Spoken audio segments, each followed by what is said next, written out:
Em um mundo movido pela inovação, conhecer o futuro é uma vantagem. Estar preparado para ele é um diferencial. Nessa noite, teremos a honra de receber Elias Bernardo, executivo de tecnologia da informação, professor e pesquisador, com atuação nas áreas de inteligência artificial, inovação, arquitetura corporativa e transformação digital. Engenheiro da computação, mestre em gestão da inovação e doutorando em administração pela FEI, Elias reúne uma sólida trajetória acadêmica e executiva, complementada por especializações em governança corporativa, ESG, finanças comportamentais e liderança para a transformação digital. Sua experiência conecta tecnologia, estratégia e gestão para preparar empresas e líderes diante dos desafios do presente e das oportunidades do futuro. Com vocês, Elias Bernardo.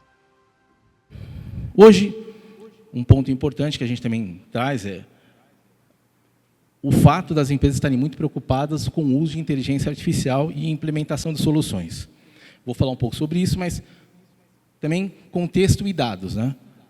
O ano passado, McKinsey, Accenture, MIT, Harvard, trouxeram um contexto que era preocupante o fato de que a gente tem muito projeto de IA que não está trazendo ROI. Então, a gente tem que pensar. Semana passada, eu estava numa aula numa instituição e um aluno me perguntou, há o risco de termos uma bolha de IA, como aconteceu com a bolha da internet? Minhas colocações foram, acredito que não.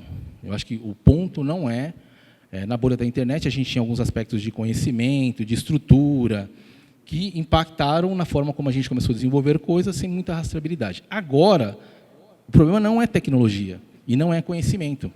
Então, isso não vai ter uma bolha. O que pode acontecer é o excesso de preocupação e de uso de tecnologia que pode trazer um problema futuro. Essa é uma das tendências que a gente também discute muito. Dependência que a gente está criando. Então, é um fator que muito preocupante, mas, de novo, irmãos, tem oportunidades e riscos em tudo aquilo que a gente está fazendo.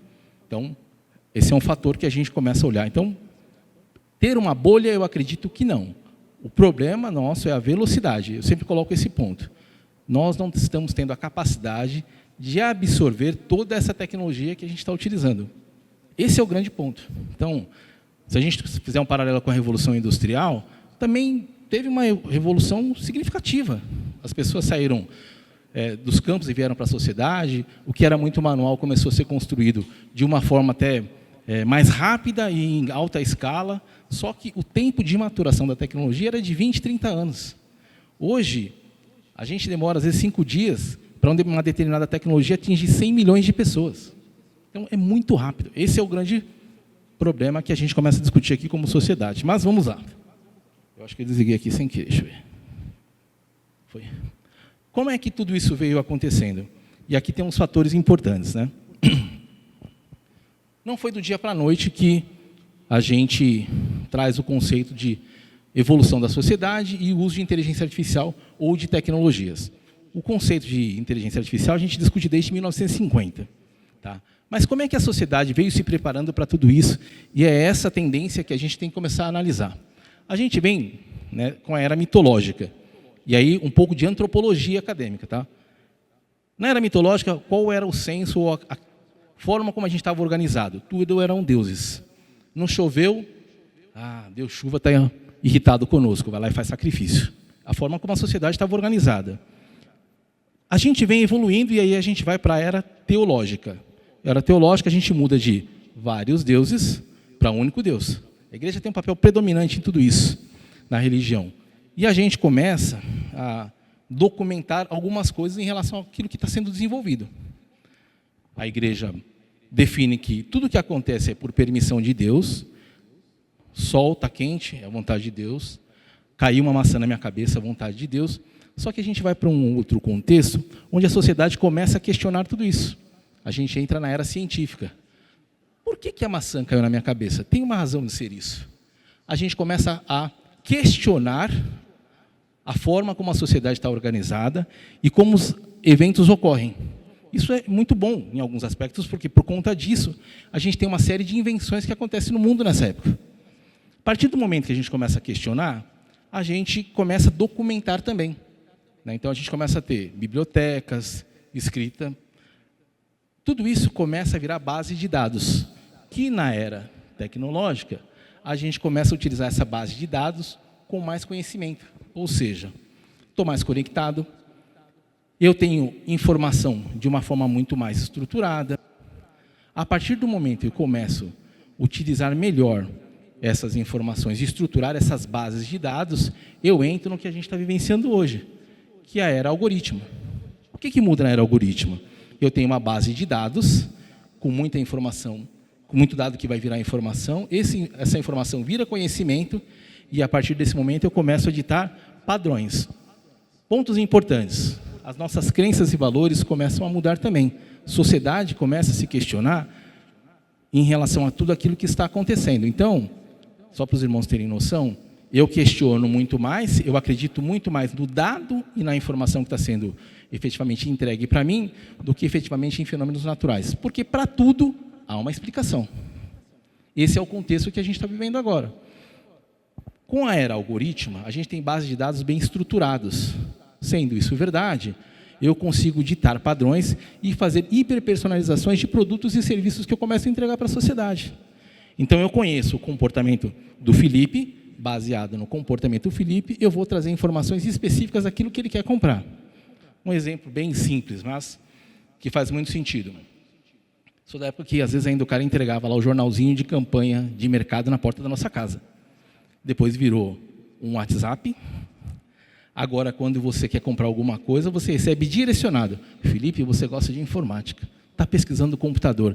Está aqui o computador que você pode comprar, baseado nas últimas pesquisas que você fez. Eu começo a direcionar e ditar o comportamento da sociedade. As pessoas acreditam muito mais naquilo que pode ser provado, e a gente tem vários casos aqui do que a IA está trazendo em relação a isso. Eu pergunto, estou usando inteligência artificial para fazer consulta psicológica, fazer terapia, namorar, entre outras questões que a gente está vendo no mercado. Por quê? Ela responde exatamente aquilo que eu espero ter. Ela está hiperpersonalizando aquilo que eu espero como resposta. Então, nada menor do que isso. Tá? Então, esse é o contexto que a gente está vivendo. E na era algoritma, a gente tem isso muito mais claro. O comportamento da sociedade está muito voltado para a base de dados e do direcionamento que a gente está recebendo como informação. Eu estou ditando comportamento em relação àquilo que a gente está construindo. Tá? Então, a nossa era agora, o que a gente está vivendo é justamente isso. Não há falta de dados e informações sobre pessoas. O que a gente está questionando muito é como a gente utiliza tudo isso. Esse é o primeiro ponto. A partir do momento que eu consigo utilizar de uma forma mais estruturada, eu começo a direcionar o seu comportamento para aquilo que você acredita. Uma das coisas que a gente estava discutindo esses dias lá na academia, né? Isso já é fato. A gente, com a quantidade de dados e informações, eu começo a simular comportamentos e entender muito do passado, do que já ocorreu no passado. A discussão que a gente está tendo agora é discutir a origem da vida, porque hoje eu tenho condições de provar uma série de fenômenos que antes era só contado. O Big Bang realmente existiu? Teve dinossauro? A gente está voltando para a reconstrução desses fatos com dados para provar como é que efetivamente as coisas acontecem. Então, é um pouco do que a gente está vivendo. Por quê? Nós temos tecnologia e muita informação. Tá? E isso gera uma série de oportunidades também. Tá? E eu vou falar um pouquinho mais para frente sobre isso. Momento da sociedade, então, que a gente está vivendo. Algumas pessoas chamam de era computacional, mas a gente está dizendo que é a era algoritmo. Tudo é em função do algoritmo. Vai usar o Instagram, o algoritmo vai dizer o que você vai assistir. E aí, daí em diante, vai uma série de sequências de atividade. Então, o que muda? Aqui, sem muitas questões técnicas, tá? O que é inteligência artificial, né, para os negócios? Você tem uma entrada, base de dados, textos, imagens, transações, estruturada ou semi-estruturada ou não estruturada, isso já não é mais o problema. Você tem processamento, que são modelos, o que a gente chama de algoritmo, né, que está vinculado à construção matemática, e aí você tem a saída, que podem ser previsões, classificações, tendências, recomendações e ações assistidas. Já mudou. A gente tem agora uma outra evolução, um outro cenário para tudo isso. Ponto importante que aí atrás, e isso é muito bacana, predições. Eu sou da época que a gente recebia relatórios de tendência de 10 anos. Predição, se você fazer uma predição de qualquer cenário no mercado, reunia uma série de pessoas e aí desenhava essa predição. Muito demorado. Hoje, você consegue fazer vários cenários em minutos. Minutos, não é em horas, é em minutos. Então, isso é um ganho excelente para aquilo que a gente está vivenciando. Então, contexto de inteligência artificial, nesse momento, tá? Eu tenho uma base histórica, e em cima dessa base eu consigo colocar algoritmos, e esses algoritmos vão dar as respostas que eu procuro. Tudo bem? Irmãos, tudo bem até aqui? Então, tá bom. Vamos lá. A gente tem, e aí é uma outra discussão, algumas classificações para a inteligência artificial. Pelo nível de capacidade. Então, pelo nível de capacidade, em que momento que a gente está? A gente falava da IA estreita, que é sistemas especializados. É bem isso que a gente discutiu agora. Ó. Eu consigo fazer predições em cima de uma base e ela vai me dar respostas. Chats, entre outras informações. Para onde estamos caminhando? Para a IA geral. Aí começa o cenário que a gente está. Capacidade cognitiva que simula a inteligência humana em diversas tarefas. Há 2 anos atrás, a gente falava, não, muita utopia em relação a muita coisa que está acontecendo. A gente hoje está preocupado com a velocidade que as coisas evoluíram. Então, a gente já saiu da IA estreita e está evoluindo muito bem para IA geral. Tá? Próximo passo, a gente está falando de superinteligente, e tinha um outro conceito que a gente usava, e pesquisou por um tempo, ele até está menos, mas deve voltar, que é a consciência inteligente. Já é um outro nível de inteligência artificial. Eu começo a simular consciência dentro, efetivamente, com os dados e informações que eu tenho. Um passo à frente. Não vai demorar, vai chegar lá. Então, quando a gente fala de capacidade, a gente divide nessas 3 estruturas. Tudo bem? Quando a gente fala de finalidade, a gente saiu da IA preditiva, manda uma informação, faz previsão para a IA generativa. E a generativa, o que você perguntar, ela vai te dar resposta. Certa ou errada, ela vai te dar resposta. Agora, um ponto importante, irmãos. A gente chamava a questão da IA generativa de trazer qualquer tipo de informação de alucinação. Ah, não está alucinando, ela sempre vai trazer informação. Hoje, essas alucinações estão com uma acuracidade muito maior. Ou seja, o que está dependendo agora é o prompt que você está escrevendo. Se você pedir mal, ele vai te entregar mal. Mas a IA está muito mais esperta em relação a isso. Ela está te trazendo muito menos erros. Um exemplo, imagens. Antes você pedia uma imagem lá, falava, ó, coloca na imagem o meu nome. Ela escrevia Elias de várias formas, mas não acertava o nome. Hoje em dia você pede uma imagem e vem com uma qualidade perfeita. E a escrita da imagem vem também, o texto dentro da imagem vem de uma forma estruturada. Vou até além. Vídeo de 10 segundos que o Gemini faz. Então, assim, isso muda uma série de questões que a gente está olhando também. Então, já não é só mais um contexto de pergunta e resposta em relação à qualidade da resposta que eu estou recebendo. A qualidade da resposta mudou.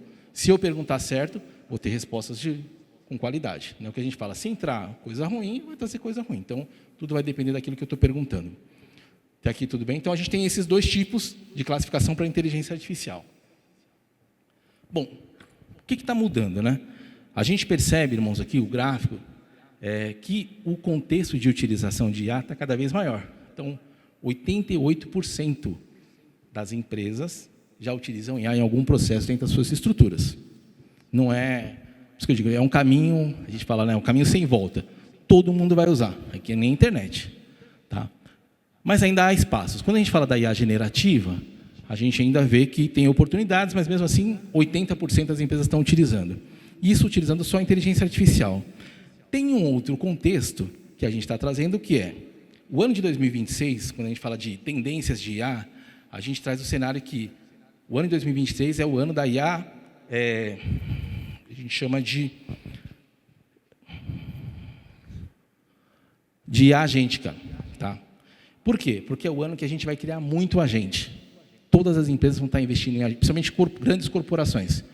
Copilot, Gemini, a gente tinha lá o Cloud Cowork e agora a gente está com o GPT Work. Né? Então, assim, todos eles estão criando agentes com uma facilidade enorme. Então, é o ano da IA agêntica. Isso significa que, números, 62% das empresas já estão usando agentes dentro das suas funções. Tá? Então, o problema já não é mais tecnologia, porque tecnologia a gente tem de monte. E aí a gente vai ver uma série de aplicações dela.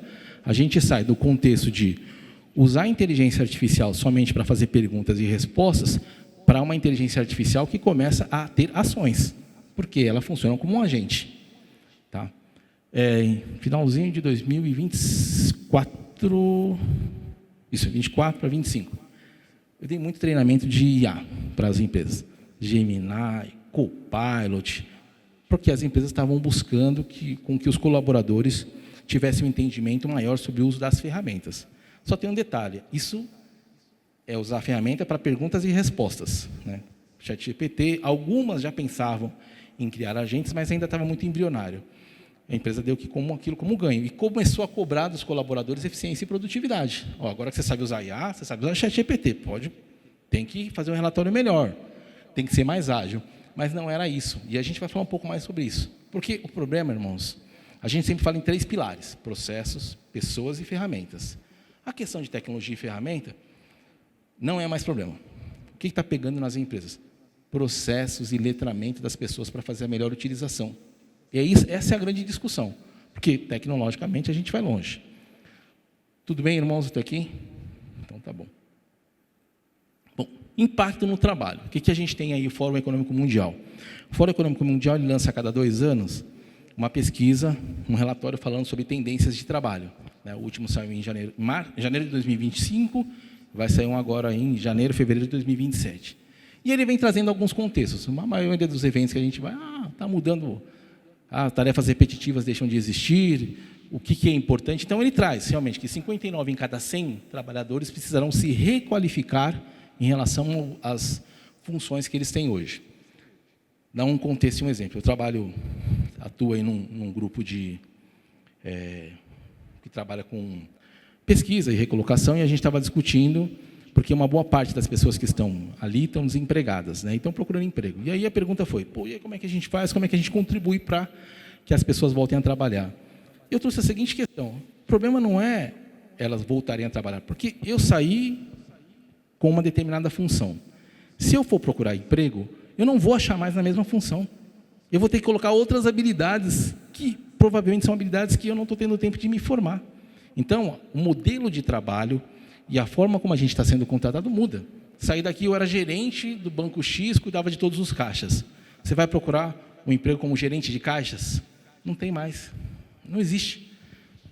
Irmãos, saí longe. Antes da pandemia, eu lembro de ter ido no Atacadão, e eu vi lá no Atacadão uma esteira que passava o produto, enorme.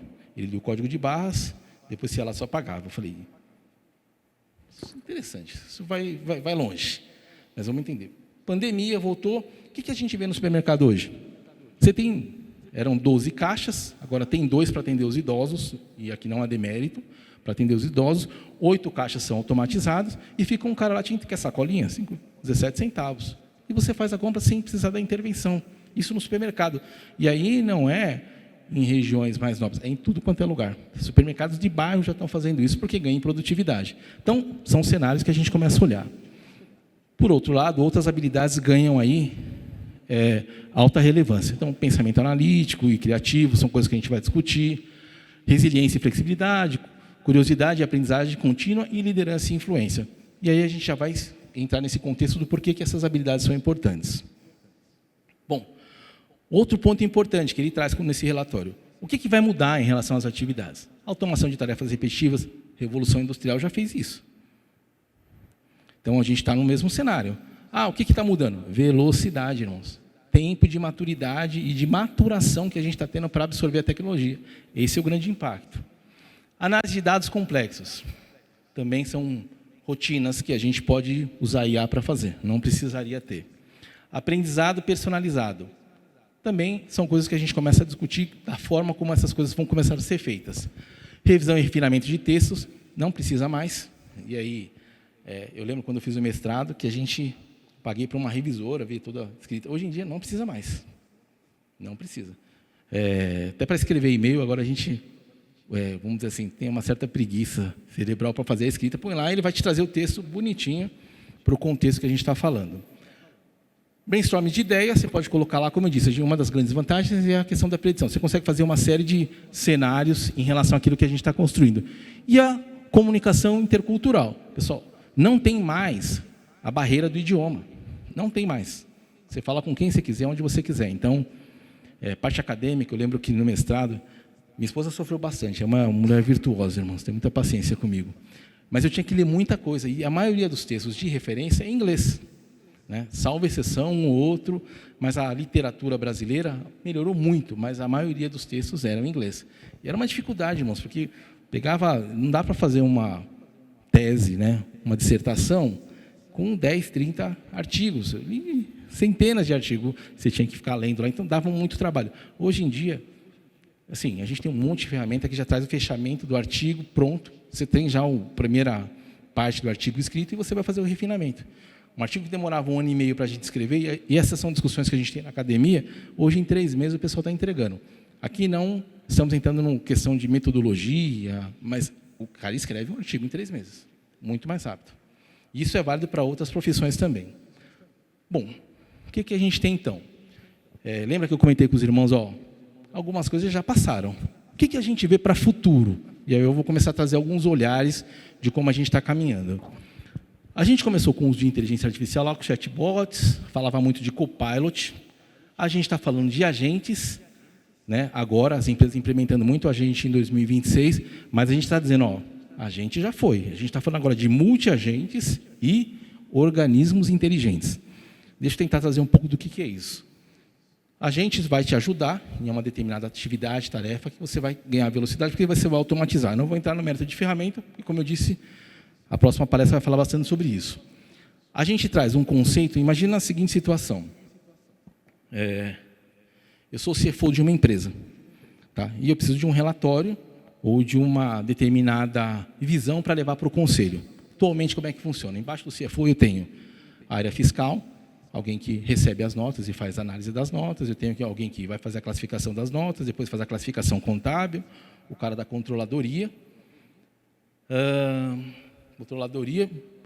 pagamentos, recebimento, então está tudo embaixo do CFO. O cenário que a gente imagina é o seguinte, ao invés de eu ter analistas, imagina não, vai acontecer, analistas de fiscal, ou analista de controladoria, eu vou ter agentes. E esses agentes vão executar tarefas, eu vou ter um agente centralizador que vai receber essas informações, e aí eu vou ter só a posição do CFO, já não é mais um técnico financeiro, ele vai ter que conhecer de técnicas de agente. Ele vai receber a informação, vai fazer a curadoria daquela informação e tomar a decisão. Então, a quantidade de analistas que eu tinha começa a mudar, porque eu tenho multi-agentes, e mais para frente a gente está falando de organizações inteligentes, que é o que a gente está vendo como tendência, empresa de 2, 3 pessoas, faturando milhões ou bilhões, e com centenas de agentes executando uma série de atividades. Esse é o cenário que a gente está evoluindo para ter. Tá?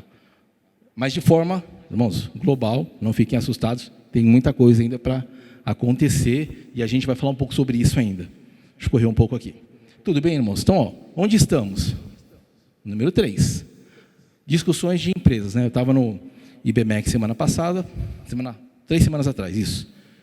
E os alunos lá da pós-graduação de finanças, a gente deu uma aula falando sobre inteligência artificial, e eles falaram, professor, bacana, mas quero aprender a fazer agentes. Porque já que eu vou ter que gerenciar eles, eu tenho que entender como eles funcionam. E aí a gente combinou mais 2 aulas para discutir sobre como construir agentes para executar uma série de atividades.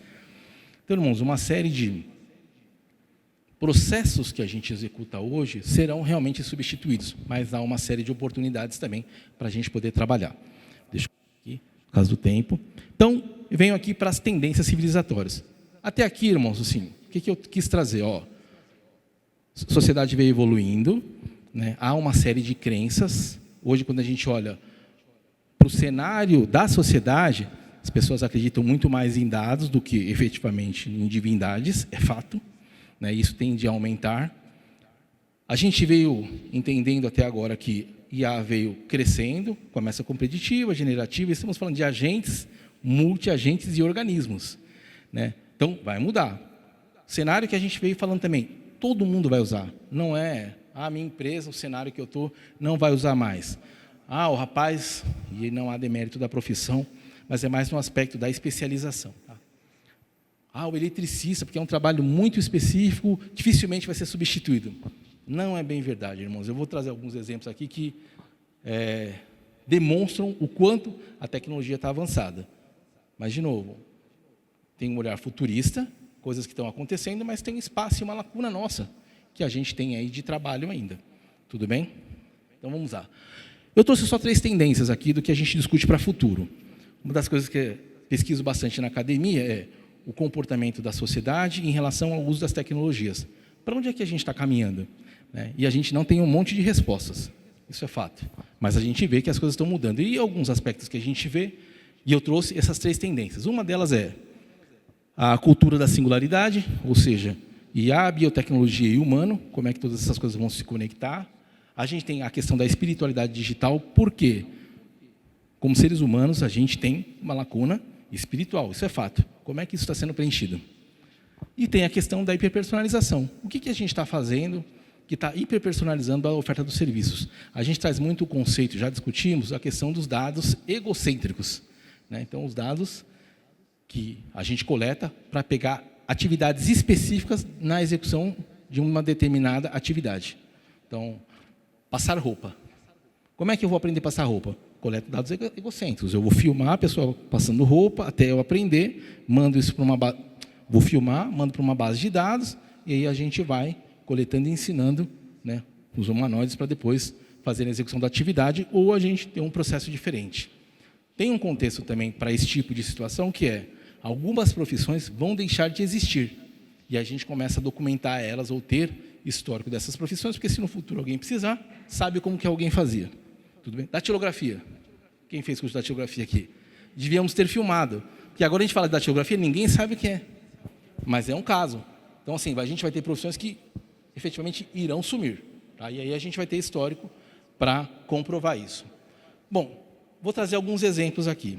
Na cultura da singularidade, a gente tem aqui a AlphaFold, que é uma empresa que ela trabalha com sequenciamento genoma, e hoje ela está usando inteligência artificial para ampliar a questão do conhecimento em relação a esse sequenciamento que existe. Por outro lado, a gente tem a CoScience, que é uma empresa, que é um projeto que, além de coletar informações, olha só que interessante, para dar respostas rápidas, de análise, estatística, enfim, que é o que a de lá faz, eles construíram alguns agentes, e esses agentes discutem entre si, e criam hipóteses.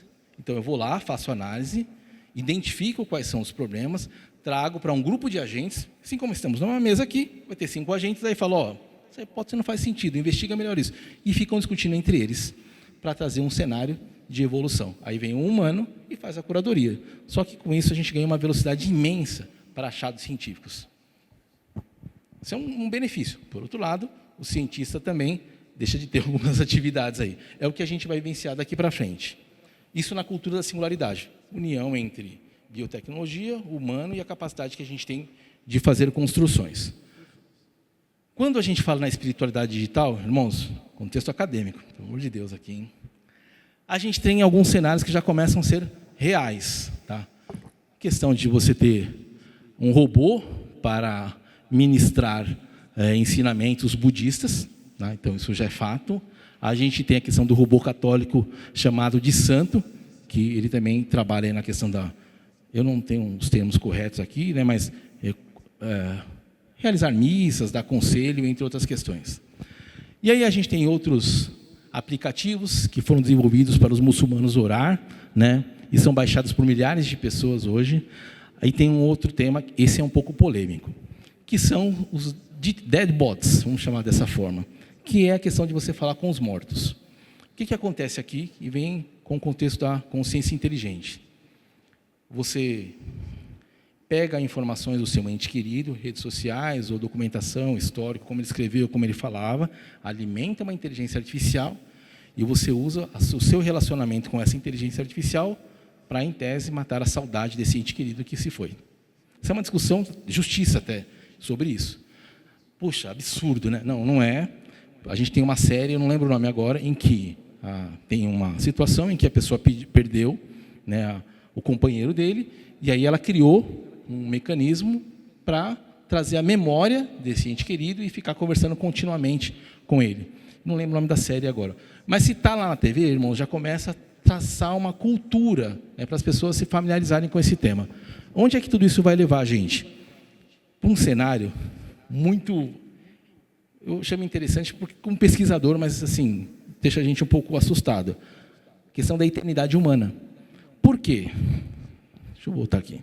Se eu estou dizendo que a IA ela vai evoluir para a capacidade de aprender sozinha, ela já está fazendo isso. Ela vai estar num nível onde ela consegue entender muito mais a sensibilidade das emoções humanas. Se eu começo a colocar informações do meu ente querido e ela vai aprendendo com o meu comportamento, as minhas respostas, esse ente querido vai viver eternamente. Então a gente começa a fazer a discussão sobre a questão da eternidade. Tá? O ser humano não morre mais, ou melhor, consciência do ser humano já não morre mais. Né? Irmãos, visão futurista, mas a gente tem já aplicações sobre isso. Tá? E algumas discussões já na prática acontecendo. A gente tem a questão do robô rabino e a Way of the Future, que é a religião que falava que Deus, que a inteligência artificial era um Deus. Tá? Ela foi criada por um dos fundadores do Uber, um cara bastante influente, mas em 2021 ele fechou a igreja. Mas já tinha lá um contexto no Vale do Silício. Então, quando a gente fala de espiritualidade, qual que é o cenário por trás de tudo isso? As pessoas vão acreditar muito mais no que o algoritmo está me trazendo como comportamento e tendência, e aí eu consigo preencher uma série de lacunas em relação ao meu comportamento, desde a perda de um ente querido, como de um próprio relacionamento existente. Tá? Mas na questão da espiritualidade, isso é um... Não tome por mal a minha expressão, mas é um fato, né? A gente tem já tínhamos muita dificuldade no meio acadêmico em relação a isso. Agora, principalmente na área de tecnologia, a gente tem muito dado para provar teorias e teses que vão contra aquilo que a gente acredita. Tá? Então, eu tenho muita discussão nesse sentido, dizer, não é bem assim, mas cientificamente as pessoas começam a criar argumentos para que as coisas possam se provar dessa forma. Então, nosso contexto tecnológico está evoluindo muito rápido. E aí, comportamento da sociedade. E aí a gente vem para a hiperpersonalização. Né? Vai dar tempo. A gente tem, na hiperpersonalização, que eu falei para os irmãos dos dados ecocêntricos, como é que a sociedade está se organizando e como é que as empresas começam a ofertar serviços. Para a questão de oferta de serviços, essa empresa, a Shift, ela te dá a oferta, né, de mandar alguém para limpar a sua casa e você não paga nada.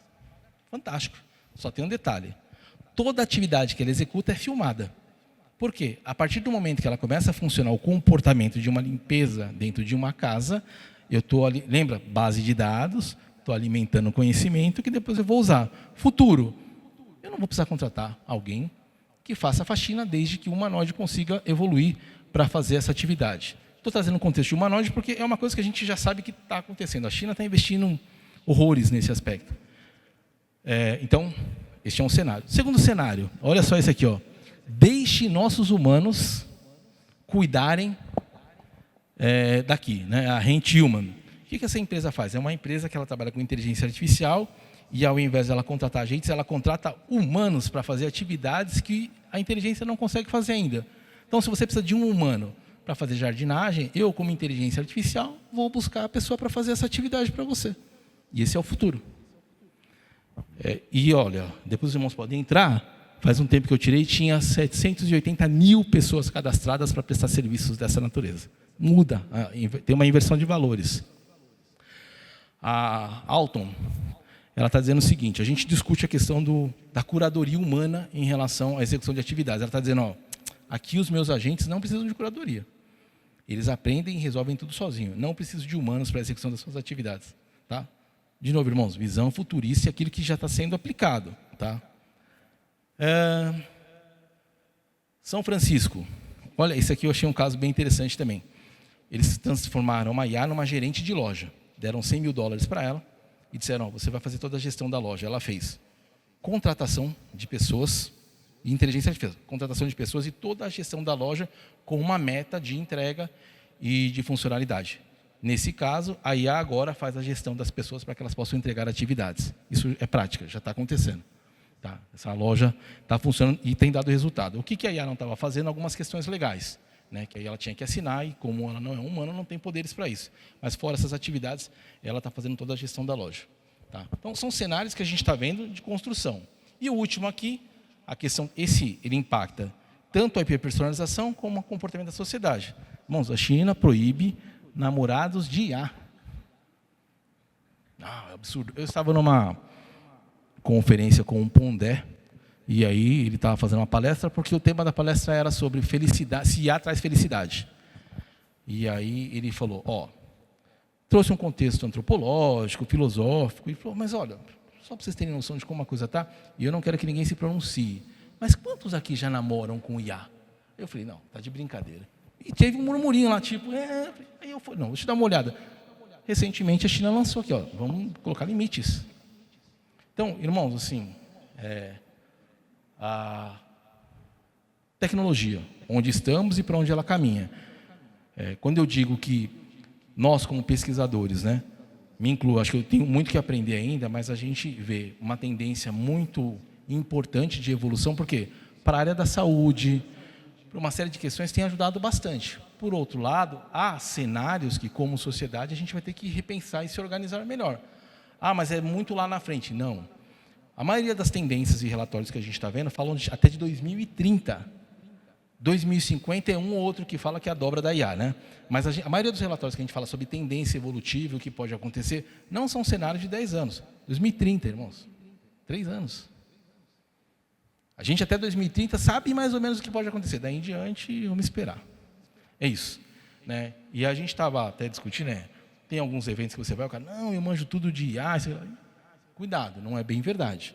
Né? Tem muita gente que conhece de ferramentas, mas o contexto e cenário futuro para IA é uma lacuna que a gente está discutindo ainda. Não tem uma referência.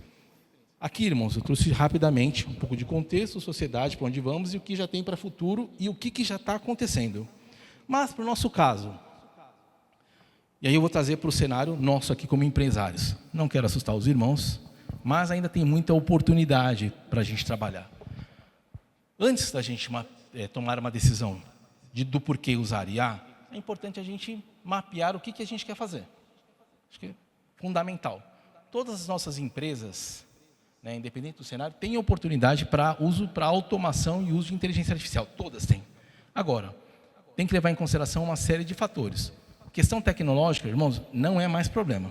Você tem tecnologia para tudo, né, e ferramenta para tudo. Mas tem outros conceitos que a gente tem que considerar e começar a olhar. Então, assim, como é que a gente prepara o nosso negócio para a utilização de inteligência artificial? Pessoas letradas, o quanto a gente está investindo na capacitação das pessoas. Por quê? Se a gente está evoluindo muito rápido, o que as pessoas precisam saber? Não é só de tecnologia, mas é a questão crítica do porquê utilizá-la. Porque senão, ferramenta, como eu disse, irmãos, tem de monte.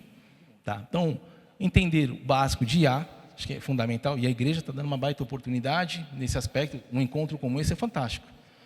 Estou trazendo um contexto, no próximo mês a gente vai falar sobre ferramentas, aplicação de como é que a IA efetivamente vai funcionar. Reconhecer os limites e os vieses do que a gente está construindo e aí aprender antes de delegar. Olha, não posso delegar para um agente algo que efetivamente eu não tenha todo o conhecimento. O agente vai me ajudar na velocidade, vai me ajudar na eficiência, mas tem coisas que são conceitos que eu tenho que saber. Esse senso crítico é meu. Tá? Processos claros, tem que ter muita clareza daquilo que a gente vai implementar. E aí por quê? Porque aí tem a ver com os processos existentes dentro da empresa. E a maior dificuldade, né, como consultoria que eu tenho no mercado, é isso. Todo mundo quer usar e vai implementar IA. Às vezes as pessoas não têm nem controle do dia a dia delas. Não sabe como a empresa funciona efetivamente e como é que os processos se organizam. Você vai colocar IA lá, o problema é, colocou mal, vai retornar mal feito. Então tem que organizar bem para que as coisas possam funcionar da melhor forma possível. Agora, também tem um cenário que a gente vai usar, não é o contexto, mas poderia usar como ambidestria, que é, eu tenho uma empresa funcionando dessa forma, eu começo a fazer tudo novo já com agentes. E tudo bem, funciona bem. É um cenário e aí vai depender do investimento que você quer fazer. E aí você utilizar IA com governança. Discussão que a gente tem no mercado, perdemos o controle. Uma das maiores discussões nas grandes corporações é como é que eu gerencio os dados e o uso de IA dentro da minha corporação. Governança. Qual que é a reclamação ou a sinalização Anthropic, Elon Musk? A gente está desenvolvendo muita coisa e se perdeu nisso. Né? Que é uma outra tendência, não é o foco aqui hoje, mas que a gente está verificando e vivenciando. Então, antes de a gente decidir em fazer a utilização, né, de uso de inteligência artificial, de implementações, irmãos, algumas perguntas são importantes. Qual a dor ou a decisão que nós queremos melhorar? Onde é que eu quero aplicar? O processo atual está claro e bem documentado? Está claro, está bem documentado. Então, beleza, eu posso implementar aqui ou eu posso construir do zero, não tem problema. Porque, de novo, irmãos, todo mundo vai usar, não é uma opção. Vai chegar em algum momento e todos nós vamos ter que utilizar. Quais dados podem ser ou não utilizados? Esse é um outro fator importante. E a IA vai apoiar ou recomendar ou automatizar a tarefa. Eu tenho que ter clareza disso. Para que eu vou utilizar? Eu quero utilizar para fazer predições melhores. Não, eu quero usar para ter um melhor atendimento. Então, combina bem qual é a ação que efetivamente a gente vai usar. E quem revisa e mede o resultado ou responde por aquela IA. Esse é outro fator importante. Então, antes de fazer qualquer implementação, isso, literatura vai trazer com vários argumentos, mas é importante a gente ter clareza para fazer o uso de IA dentro das nossas corporações. O fato é, tem uma lacuna ainda significativa de oportunidade para que a gente possa utilizar dentro dos nossos processos, das nossas atividades. Essas lacunas podem trazer uma série de diferenciais para o mercado. Eu trouxe aqui um cenário futurista e de coisas assim, bem, vamos chamar assim, não são nem abstratas, mas bem evolutivas que estão acontecendo lá fora. Velocidade com que isso vai chegar no Brasil. Já tem no Brasil. Então, assim, como é que eu, como empresário, começo a me organizar para isso? Ponto que eu quero chamar a atenção dos irmãos é não olhar só a tecnologia. Por que eu trago o contexto antropológico? Comportamento da sociedade. No segmento que eu estou atuando, como é que o pessoal está usando inteligência artificial? Como é que as pessoas estão preparadas para fazer o uso disso? Como é que eu uso como um diferencial? E aí sim eu vou ter resultado. Tudo bem até aqui, irmãos? Bom, e por fim, quando a gente fala de investir com propósito, então comece pequeno, aprenda rápido, que é o cenário que a gente está vendo, e governe desde o início. Saiba por que está fazendo, irmãos. Não entra, eu insisto bastante nisso.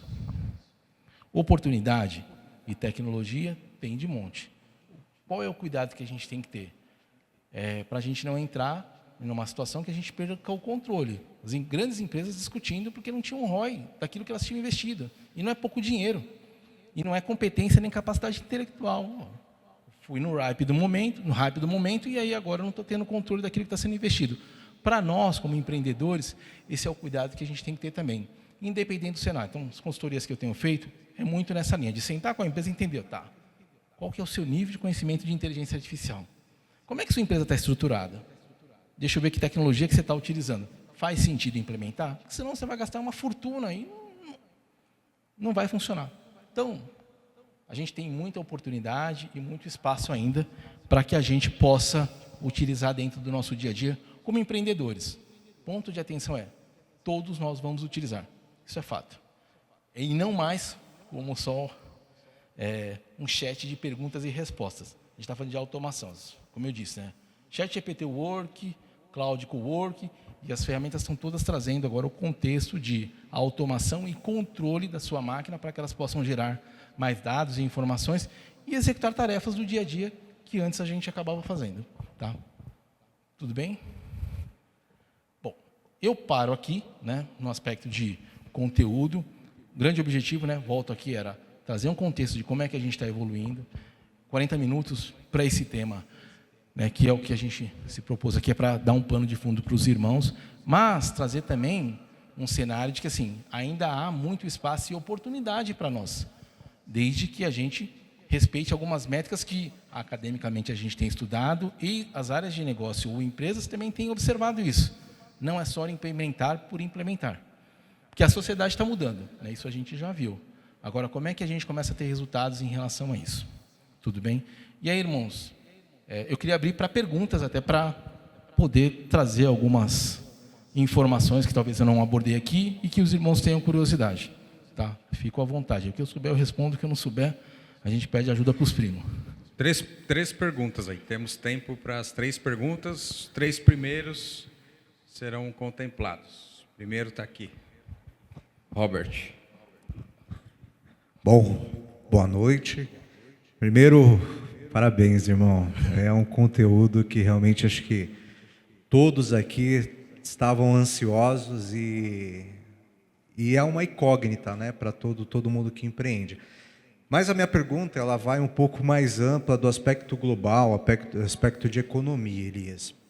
Porque Você trouxe muitas questões aí, em vários momentos da sua palestra, você usou a palavra lacuna, né? E a gente tem várias lacunas, e eu percebo que a grande preocupação, os grandes estudos, pelo menos aquilo que vem à tona, ele fala muito sobre a substituição de atividades laborais, de tarefas e tudo mais. Mas a gente vive num país emergente, onde a gente tem uma lacuna grande, por exemplo, na educação. E a gente já tem analfabetos funcionais em atividade já hoje no mercado. Na sua visão, nos estudos que vocês têm, qual que é a perspectiva do impacto dos relacionamentos funcionário, empregados, profissionais para o futuro na IA nessa questão de educação mesmo? Porque a IA está facilitando e a gente percebe que cada vez mais o intelecto e o aspecto cognitivo vem reduzido no nosso país. Eu vou trazer o que a gente tem com dados, né? Extremamente preocupante, porque os estudos trazem uma tendência que a gente vai ter várias concentrações econômicas, poucas pessoas com muito dinheiro, né, e os demais vivendo de forma emergente. Questão cultural, a mesma forma. A gente vai ter um grupo de pessoas com conhecimento significativo e crítico para a construção e para fazer uma série de atividades, e uma grande, sim, não é só no Brasil, parte da população às margens de conhecimento. Aí tem vários fatores. Começa com a educação. China, por exemplo, hoje eles já começam, desde a educação primária, eles já trabalham com robótica, inteligência artificial, porque ele está preparando para, e não é só na construção, senso crítico de análise e por que está construindo. Estão trabalhando a questão crítica dos processos. Então, a China está evoluindo muito, tanto que a parte de patentes, quando a gente olha produção acadêmica da China nos últimos anos, assim, uma coisa absurda. Esse é o cenário. Então, a gente vai ter esse espaço e essa segregação muito forte. Tá? O que a gente também discute? Que a sociedade, né, os governos já devem estar pensando o nosso modelo de ensino. Isso não só na educação de base, mas até na universidade. A gente discute bastante sobre isso. O que faz sentido e como é que as pessoas estão aprendendo? Como é que a gente chama o contexto de capacidade de absorção? Como é que a pessoa está absorvendo todo esse conhecimento? Então, já tem esse problema aqui. O outro fato é que a questão algorítmica tem impactado o modelo como a gente está consumindo e aprendendo. WhatsApp, Instagram, frases curtas, sem profundidade. Então, é um cenário em que as pessoas também estão se acomodando a terem tiradas rápidas. Dificilmente você pega alguém para ler um artigo de 10 páginas. Esses dias ontem, estava contando com a minha esposa, passei uma atividade para uns alunos de uma instituição e eu falei, são 17 páginas para vocês lerem para a gente resolver um caso de estudo, né? Não é estudo de caso, um caso de estudo. Os alunos reclamaram, professor, 17 páginas para ler? Não é possível. Então, onde é que pega? Tá? Só para talvez ser um pouco mais direto. Você tem o contexto da formação e da organização que a sociedade está caminhando e tem o contexto da forma como o governo está se preparando para tudo isso. Aí, só aproveitando, como é que a gente vai tentar resolver isso? Outras discussões que a gente tem. 2 cenários. Um é grandes empresas concentrando muita renda, paga mais impostos e a gente dá uma renda básica para todo mundo para que as pessoas possam sobreviver. Acho difícil.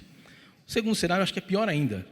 É a gente falar com todas as empresas e dizer assim, segura o desenvolvimento de IA até a sociedade se acomodar para a gente... Esquece. Então, assim, essa sua preocupação é uma das preocupações que a gente tem, que quando a gente olha para o futuro, a gente sabe do impacto que está tendo, mas, a gente sabe a forma como as coisas estão acontecendo e do provável impacto que isso pode trazer, mas ninguém tem uma solução efetiva para esse problema. E o pior, né, a gente vê grandes massas, né, os veículos de comunicação, incentivando a gente ser cada vez... Porque o importante agora não é o que você sabe, é o quanto você aparece. E aparecer não significa ter conhecimento. Então, esse é um problema que... Essa é uma das perguntas que a gente sabe, talvez, das consequências, mas não sabemos ainda como resolver. Tá. Por favor, Léo. Tudo bem, irmão? Não sei se ficou claro, se eu confundi mais, mas é o que a gente tem academicamente. Espera aí, Ariel. Aqui, ó.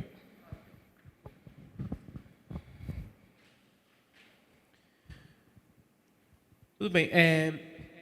Então, eu vim para a palestra justamente por ser entusiasta de IA.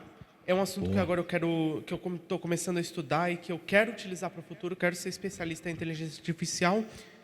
Eu estou mexendo com projetos para a web e eu estou começando a utilizar, no caso não, eu estou usando a inteligência artificial para algumas funções, mas eu sinto que o uso ainda é bastante superficial. Eu gostaria de utilizar a inteligência artificial para algumas tarefas mais automáticas, por exemplo, automação de processos, deixar a IA resolver a maior parte das tarefas repetitivas para eu focar justamente na parte criativa.